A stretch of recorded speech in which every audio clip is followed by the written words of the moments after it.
Joining me right now is former Republican presidential candidate and Fox News contributor Herman Cain. Herman, it's good to see you this morning. Thanks so much for being Morning, here. Maria. Your take on the candidates for Supreme Court. Here's one thing that they all have in common. They are constitutionalists. The Democrats are trying to shift the subject and talk about specific cases from the past. The president has stated he's not interested in trying to put someone on that's going to revisit a case from the past. And here's something that the Democrats seem to forget about. You don't revisit a case from the past unless somebody sues from the present. So the president is focusing on the right thing. Constitutionalists, somebody that's going to interpret the Constitution going forward. Yeah, I mean, the left is trying to make it all about Roe v. Wade. And you know, when I asked the president about that, he was very clear. He said, no, I'm not going to ask the nominees their position on Roe v. Wade. Just like he's not going to ask them their position on any ruling from the past. The Democrats want to drag the psyche of America back to the past rather than focus on the future.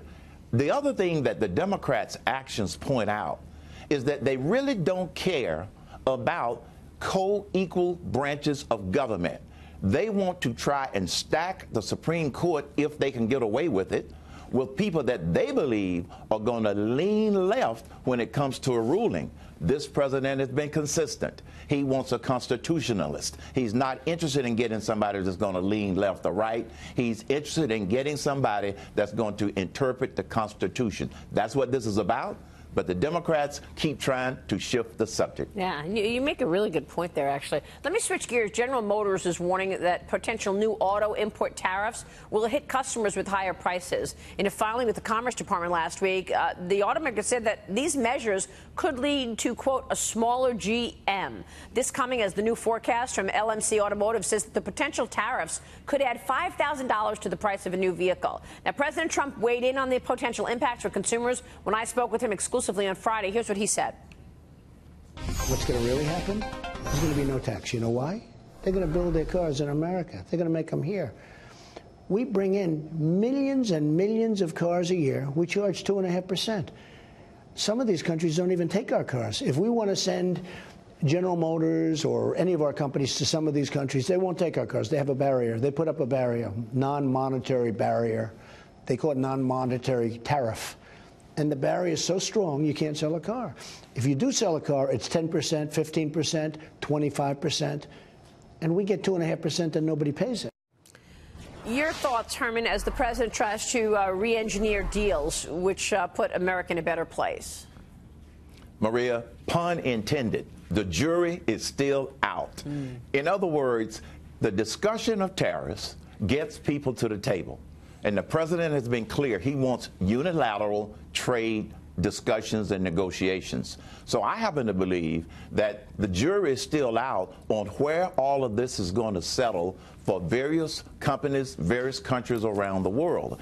People seem to forget sometimes that negotiations are not singular events that take place. They are very dynamic. A lot of things go into the final decision, and I don't think a lot of final decisions have been made. Now, the consumers, yes, some of them might, but that depends upon what the final agreement is relative to the negotiations that are going on as we speak. Yeah, I mean, there's a lot of debate around the aluminum and steel tariffs, but not as much debate about China. The Trump administration, the latest here, is looking to block one of the world's biggest phone carriers, China Mobile, from entering the United States telecom market. They're citing national security concerns, Herman.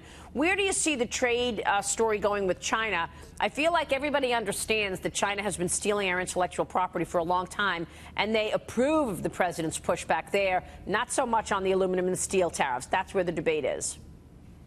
It's because that particular mobile company is state-owned, state-backed. That gives them an advantage that we don't have in this country. We have an open, competitive, free market system.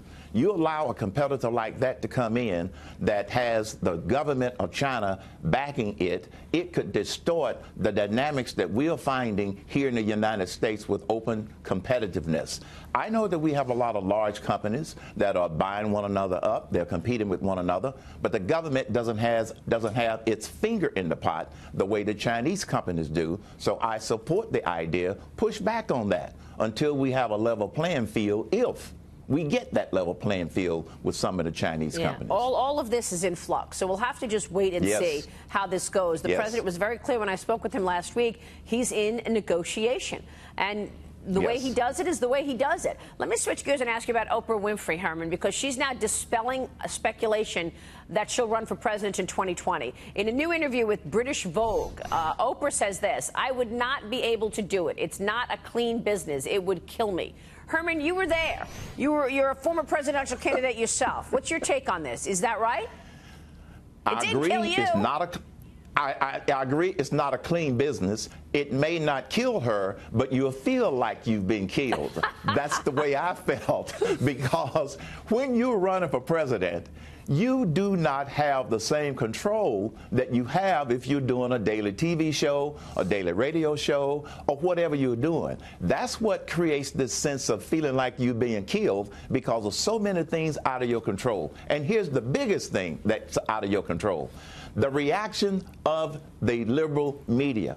When they decided that they wanted to get me out of the race because of their love for Barack Obama, they were relentless in ridiculous questions, attacks, phony stories, false stories, all over the place. You can't control that. And as I said at the beginning of the last presidential race, it's 50% perception and 50% substance. And unfortunately, too many of the people covering presidential races don't care about the substance. Just look at this president in terms of the results that we are getting. They are magnificent results, and that has to do with substance. But what does the liberal media want to focus on? They want to focus on a perception that they want to drive. And right now, that perception on their part is being driven by TDS, as I mentioned on your show, Trump derangement syndrome. You have said that a lot, Trump derangement syndrome. You know, I think the American people are figuring this out. The shaming, you know, the vitriol, the terrible talk toward anybody who has any conservative thinking. They're angry about it. I think they're figuring it out, that, you know what, they don't have to go along with the sheep. Exactly, and they are not. I'm in contact with the public every day. I took a week off to take a little time off, and I run into real people. Real people are not gullible enough to be swallowing these scare tactics and these threats that they're now throwing out there. Real people see America the way you and Dagan see America every morning when you walk in and give each other a hug. Exactly right. I agree with that. Herman, it's great to see you, sir. Thanks so much.